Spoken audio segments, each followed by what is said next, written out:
Narrated by Abu Huraira, Allah's Apostle, peace be upon him, said, Allah said, all the deeds of Adam's son are for them, except fasting, which is for me, and I will give the reward for it. Fasting is a shield of protection from the fire and from committing sins. If one of you is fasting, he should avoid sexual relation with his wife and quarreling, and if somebody should fight or quarrel with him, he should say, I am fasting. By him, in whose hands my soul is, the unpleasant smell coming out from the mouth of a fasting person is better in the sight of Allah than the smell of musk. There are two players for the fasting person, one at the time of breaking his fast, and the other at the time when he will meet his Lord. Then he will be pleased because of his fasting.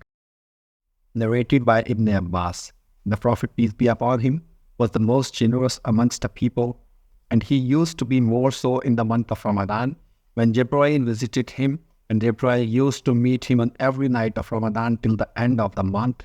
The Prophet used to recite the Holy Qur'an to Gabriel, and when Gabriel met him, he used to be more generous than a fast twin. Narrated by Abu Huraira, the Prophet, peace be upon him, said, whoever does not give up forged speech and evil actions, Allah is not in need of his leaving his food and drink. Narrated by Abu Huraira, the Prophet, peace be upon him, said, whoever established prayers on the night of Qadr out of sincere faith and hoping for a reward from Allah, that all his previous sins will be forgiven. And whoever fasts in the month of Ramadan out of sincere faith and hoping for a reward from Allah, then all his previous sins will be forgiven. Prophet, peace be upon him, said, there is a gate in paradise called Ar-Rayyan, and those who observe fasts will enter through it on the day of resurrection, and none except them will enter through it. It will be said, where are those who used to observe fasts? They will get up, and none except them will enter through it. After their entry, the gate will be closed and nobody will enter through it.